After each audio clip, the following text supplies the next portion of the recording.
Breaking news చూస్తున్నాము. నేడు ఢిల్లీకి CM Revanth Reddy వెళ్లబోతున్నారు.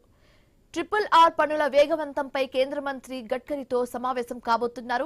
Hyderabad Amaravati green field express హైవేపై చర్చించబోతున్నారు. కాజీపేట రైల్వే డివిజన్ ఏర్పాటుపై కేంద్రానికి విజ్ఞప్తి చేయనున్నారు. మూసీ ప్రాజెక్టుకు నిధులపై కేంద్రంతో చర్చించబోతున్నారు. ఇందిరమ్మ ఇళ్లకు అదనపు నిధుల కోసం విజ్ఞప్తి చేయబోతున్నారు. కాళేశ్వరం అంశంపై సిబిఐ విచారణ కోరే అవకాశం ఉంది. కాంగ్రెస్ అధిష్టానం పెద్దలతో రేవంత్ రెడ్డి భేటీ కాబోతున్నారు. నామినేటెడ్ పోస్టులు, పార్టీ పదవులపై చర్చించే అవకాశం కూడా ఉంది.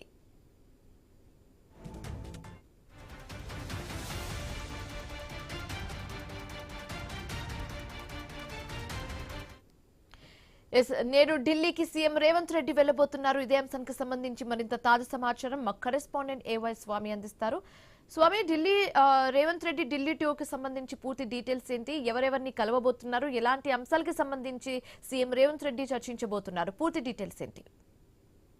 శివాని, సీఎం రేవంత్ రెడ్డి కొద్దిసేపటి క్రితమే శంషాబాద్ ఎయిర్పోర్ట్ నుంచి ఢిల్లీకి బయలుదేరారు. ఢిల్లీకి వెళ్లి ఆయన పలు కీలక అంశాలపైన కేంద్ర పార్టీ పెద్దలతో పాటు కేంద్ర ప్రభుత్వ పెద్దల్ని కూడా కలిసే అవకాశం ఉన్నట్టుగా తెలుస్తుంది. ఒకవైపు పార్టీ అధిష్టాన పెద్దలని సీఎం రేవంత్ రెడ్డి కలిసి ఇటీవల ఎన్నికలకు సంబంధించిన ఫలితాలపైన కేరళలో పార్టీ ఘన విజయం సాధించడం పైన కూడా కలిసి మాట్లాడుతారని తెలుస్తుంది. దాంతో పాటు మరికొన్ని ఇతర అంశాలపైన కూడా పార్టీకి సంబంధించినటువంటి చాలా మంది నేతలు పార్టీ అధికారంలోకి వచ్చి దాదాపుగా 2.5 సంవత్సరాలు అవుతుంది. ఇప్పటికీ చాలా నామినేటెడ్ పోస్టులు కావచ్చు, పార్టీ పదవులు కావచ్చు, ఇంకా పూర్తిగా భర్తీ చేయలేదు.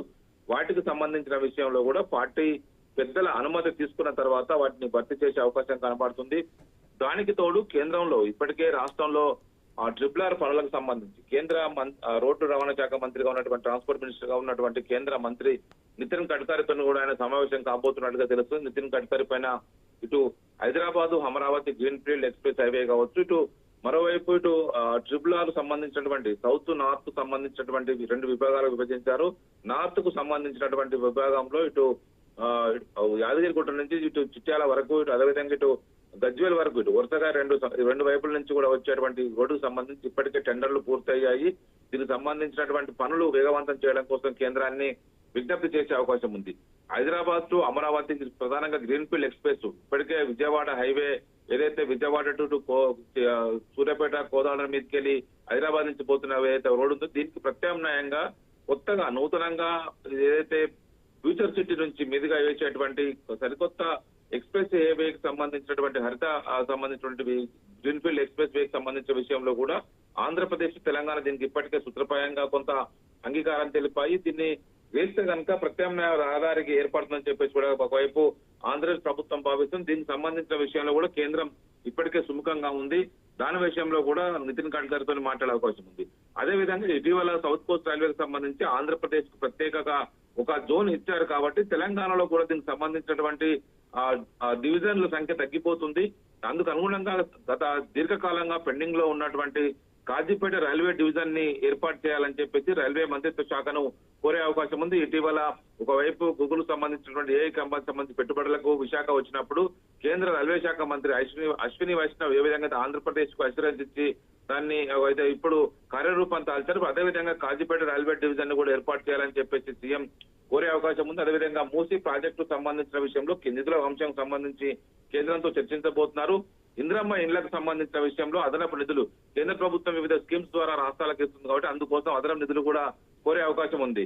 దాంతో పాటు మరొక కీలక అంశం కూడా ఉంది. ఇందులో హైదరాబాద్ మెట్రోని ఇటీవల ఎల్ఎన్టీ నుంచి ఇప్పటికే దేశంలో మొదటిసారిగా పబ్లిక్ ప్రైవేట్ పార్ట్నర్షిప్ లో పీపీపీ మోడ్ లో నిర్మించినటువంటి ఈ మోడ్ ను కాస్త రాష్ట్ర ప్రభుత్వం పూర్తిగా అక్వైర్ చేసుకుంది. రాష్ట్ర ప్రభుత్వం అక్వైర్ చేసుకున్న కారణంగా 2వ దశకు సంబంధించినటువంటి పనులను వేగవంతం చేయడం కోసం కేంద్రం నుంచి పూర్తి అనుమతులు సాధించడం, నిధుల సమీకరణకు సంబంధించిన విషయంలో కూడా కేంద్రం పదే ఇతర రాష్ట్రాలకు ఇస్తుంది కాబట్టి తెలంగాణకి ఇవ్వట్లేదు. ఒకప్పుడు ఢిల్లీ మెట్రో తర్వాత హైదరాబాద్ మెట్రోనే 2వ అతిపెద్ద మెట్రోగా ఉండేది.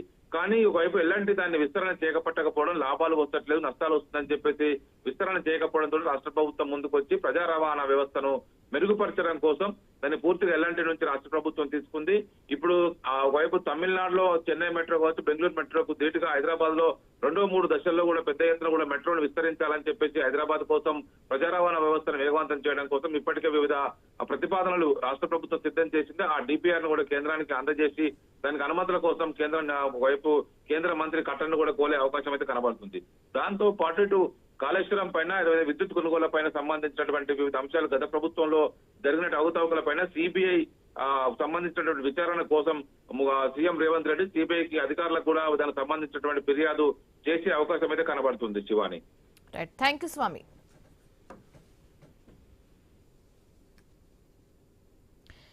మరి కాసేపట్లో హనుమకొండలో